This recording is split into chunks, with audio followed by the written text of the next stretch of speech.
Hello everybody, I hope you all are doing great. I welcome you all to my channel Law Classes by Shivani. जितने भी English medium के student हैं, जितने भी Hindi medium के student हैं, सभी लोगों का मैं तहे दिल से अपने चैनल पर स्वागत करती हूँ। और आप सब लोगों से ये भी उम्मीद करती हूँ जो मेरे चैनल पे नए हैं कि आप लोग मेरे चैनल को जल्द से जल्द सब्सक्राइब करें, बिकॉज यहाँ पे आपको यूपी रेवेन्यू कोड के मीन्स के क्वेश्चन मिलेंगे सॉल्व, प्लस लोकल लॉज जो आपके बाकी यूपी के जो पार्ट है वो भी मिलेगा, प्लस आपको मेजर कोड लॉस में मैंने एविडेंस कवर कराया है, तो आप उसे भी जाके चेकआउट कर लेना। And there are like endless number of the playlist, आप उसे जाके चेक कर लो, आपको बहुत ही ज़्यादा फ़ायदा होने वाला है। अगर आप जुडिशरी की तैयारी कर रहे हो तब भी, अगर आप इस समय लॉ स्टूडेंट हो मीनिंग देयर बाय अभी आप कॉलेज में है, तब भी बहुत ज़्यादा आपको फ़ायदा होगा। जब तक आप जुडिशरी के एस्पिरेंट नहीं बन रहे, इसका मतलब ये नहीं कि मेरे चैनल पे आने से आपको कोई भी यहाँ पे बेनिफिट नहीं होने वाला है। So student, right away just click on the subscribe button और इस चैनल पे जितनी भी इंफॉर्मेशन मिल रही है उसका जल्द से जल्द फ़ायदा उठाए। तो यूपी रेवेन्यू कोड में कल मैंने आपको बेसिक क्वेश्चन कराया था अरेस्ट एंड डिटेंशन पे। अब आगे उसको बढ़ाते हुए हम नेक्स्ट क्वेश्चन आज कवर करते हैं।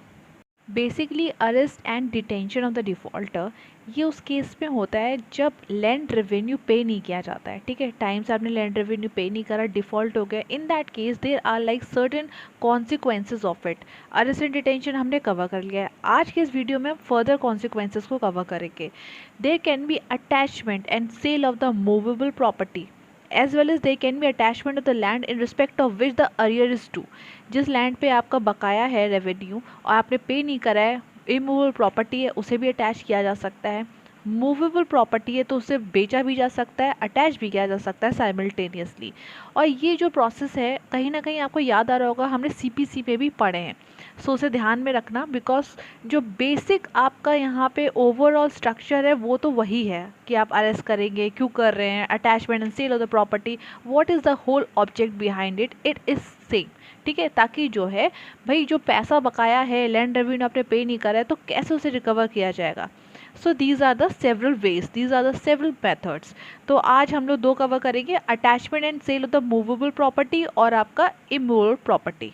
So first I will talk about the provision related to the attachment and sale of the movable property। यहाँ पे authority कौन empowered है, SDO, सब divisional officer, he is empowered to attach and sell the movable property defaulter की along उसकी agriculture produce। ठीक है, अब इस केस में क्या है, ये जनरल रूल हो गया, एग्जेम्पशन भी है। There is an exemption from the attachment and cell.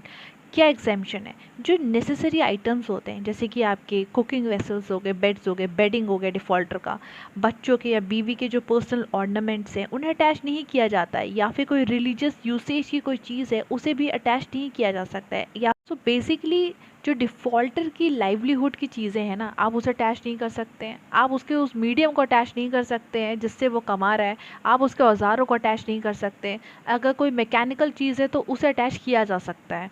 ठीक है, रिलीजियस वर्शिप से जुड़ी हुई चीज़ों को अटैच नहीं किया जा सकता है, बिकॉज जो आपका एक बेसिक ह्यूमन राइट होता है ना, आप उसे तो कटेल नहीं कर सकते हैं ना। और यहाँ पे पूरा प्रोसेस क्यों हो रहा है अटैचमेंट और सेल का, ताकि उससे आप लैंड रेवेन्यू जो है रिकवर कर सकें, क्योंकि उसको पे करना था, उसे पे नहीं करा, डिफ़ॉल्ट कर गया वो। जब उसकी मूवेबल प्रॉपर्टी को एक्चुअली सीज कर लेते हैं ऑफिसर्स, उसके बाद अगर वो फर्निश कर देता है सिक्योरिटी, ठीक है, according to the satisfaction of the attaching officer, he is satisfied कि जितना से डिफ़ॉल्ट करा है और यहाँ पे से सिक्योरिटी फर्निश कर दी है, सो ही इज़ सेटिस्फाइड। उसके बाद वो प्रॉपर्टी को जो अटैच्ड है उसको जो है रिलीज़ कर दिया जाएगा इन the custody of the defaulter. In case मान लीजिए डिफ़ॉल्टर वहाँ पे अवेलेबल नहीं है जिस वक्त अटैचमेंट हो रहा था, ठीक है, या फिर वो अवेलेबल भी था बट वो सिक्योरिटी मान लीजिए फर्निश नहीं कर पाया as per the satisfaction of the attaching officer, तो जो प्रॉपर्टी अटैच है ना, that may be left in the custody of any responsible person who is willing to undertake its custody. ठीक है, अब इस यहाँ पे एक सेक्शन और आता है 173, it provides for the attachment of the bank accounts and locker of the defaulter. So यहाँ पे हमारा ये पोर्शन तो पूरा कवर हो गया, attachment and sale of the movable property. तो आपको सेक्शन कौन सा यहाँ पे लिखना है, section 172 and section 173। Now moving on to the attachment of the holding and other immovable properties। तो यहाँ पे क्या क्या प्रोविजंस है ध्यान में रखना है। तो है you have to cover from section 174, 175, 176 and 177 plus section 182।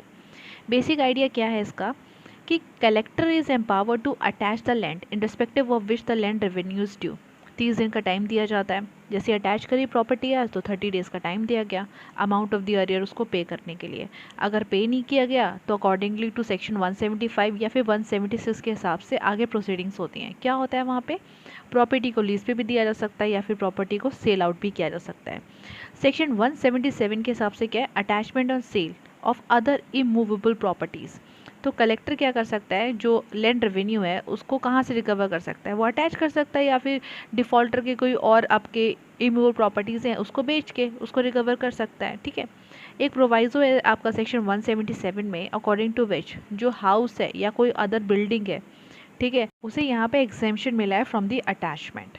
अब सेक्शन 182 के हिसाब से क्या है? इट प्रोवाइड्स दैट जो भी प्रोसेस होगा आपका attachment of any immovable property आपका 174 या फिर 177 में, या फिर आपने लीज पे दे दिया लैंड को, या फिर जो भी आपके यहाँ पे जितने भी ऑर्डर्स इशू किए गए हैं वो सारे के सारे कौन इशू करेगा? For that collector is empowered. ठीक है, and every such attachment shall be effected in the manner prescribed under Order 21 Rule 54 of the first schedule of the Civil Procedure Code। तो Order 21 Rule 54 के हिसाब से ही यहाँ पे जो है every order has to be in consonance with that rule। I hope so आपको समझ में आया हो कि हमें यहाँ पे कौन कौन से प्रोविजंस हैं जो हमें कवर करने थे। तो 172 से आप जो है समझना शुरू करेंगे, उसके बाद आप 177 तक सारे प्रोविजंस पढ़ लिए आपने। प्लस सेक्शन 182 में ये बताया कि कलेक्टर अगर इमूवेबल प्रॉपर्टी का मामला है तो उस केस में कलेक्टर इज़ एम्पावर्ड। अगर मूवेबल प्रॉपर्टी का मामला है देन इन दैट केस आपको अथॉरिटी दे रखी है सब डिविजनल ऑफिसर को। सो आई जस्ट होप कि आपको ये क्वेश्चन दोनों के दोनों समझ में आए होंगे। अब इसमें एक पार्ट और आता है, अगर ऑब्जेक्शन रेज करने अगेंस्ट द अटैचमेंट तब वो ऑब्जेक्शन कहाँ पे रेज किए जाते हैं? तो उसके लिए आपको देखना है सेक्शन 183। सो बेसिकली क्या होता है कि किसी को भी ऑब्जेक्शन होता है जो प्रॉपर्टी डिफॉल्टर की अटैच करी गई है, मे बी हो सकता है किसी थर्ड पर्सन का उसमें इंटरेस्ट हो, ठीक है, तो पूरा प्रॉपर वहाँ पे एक रीजनेबल टाइम दिया जाता है कि आप ऑब्जेक्शन रेज कर सकते हैं। 30 डेज़ के बाद उसको जो है एंटरटेन नहीं किया जाता है, एक रीजनेबल नोटिस भेजा जाएगा, उसके बाद जो है प्रॉपर इंक्वायरी करेगा collector, there after will admit it और रिजेक्ट सच क्लेम। हमें यहाँ पे ये ध्यान में रखना है कोई भी क्लेम होगा एंटरटेन नहीं किया जाएगा जहाँ प्रॉपर्टी जो अटैच थी वो ऑलरेडी सोल्ड कर दी गई थी, उसके बाद क्लेम प्रेफर किया गया था। ठीक है, या फिर कलेक्टर कंसिडर्ड की जो ये क्लेम है ना काफ़ी ज़्यादा फ्रिवलस है, डिले कर रहा है अननेसेसरी, या फिर क्लेम जो है 30 दिन बाद अटैचमेंट के बाद प्रेफर किया गया है। So this is all about the objection. अब क्या है यहाँ पे कि इसका एक सब क्लॉज 2 है, वो अपील के बारे में बताता है। अपील यानी कि the person against whom an order is been made, ठीक है ना, जिसके अगेंस्ट ऑर्डर दिया गया है 183 क्लॉज 1 में, उसके पास 60 डेज़ का टाइम होता है from the date of the order कि वो अपनी अपील कमिश्नर के पास जो है प्रेजेंट कर सकता है to establish the right which he claims to the property attach. Objection raise किया था, ठीक है, मान लीजिए फ्रिवलेस है, इस ग्राउंड पे एंटरटेन नहीं किया गया, या फिर जो उसका क्लेम था वो किसी भी वजह से एडमिट नहीं किया गया, तो उसके पास यहाँ पे रेमेडी होती है कि वो अपील कर सकता है। कमिश्नर के पास 60 डेज़ तक का टाइम होता है, लिमिटेशन पीरियड क्या है 60 days from the date of the order. All right, वहाँ पे वो ये बताएगा कि how he is establishing his claim to the property attach, ठीक है, subjected to the result of such appeal if any order of the collector is been made shall be final। All right, I hope so आपको समझ में आया हो कि हमें यहाँ पे 183 ऑब्जेक्शन से रिलेटेड अगर देखना है तो सेक्शन 183 आपको लिखना पड़ेगा। So everyone, that's it in this video. I hope so आपको ये 2 क्वेश्चन समझ में आए होंगे। अब हम कल मिलेंगे मेंस के नेक्स्ट क्वेश्चन के साथ, और मैं उसके साथ साथ आपसे ये भी कहना चाहूँगी that keep preparing the core subjects. Basically जो लोकल लॉज होते हैं वो आपके ज़्यादातर ट्रेडिशनल यूनिवर्सिटीज़ में ही कवर कराए जाते हैं, और अगर आप ट्रेडिशनल यूनिवर्सिटी से बिलोंग नहीं करते हैं तब आपके लिए सब सब्जेक्ट्स काफ़ी नए हैं। So you can not ignore these subjects. So keep preparing these subjects, और कोर सब्जेक्ट्स को तो तैयार करना ही करना है। सो अब हम मिलेंगे नेक्स्ट वीडियो में नए क्वेश्चन के साथ। Till then take care, bye bye everyone.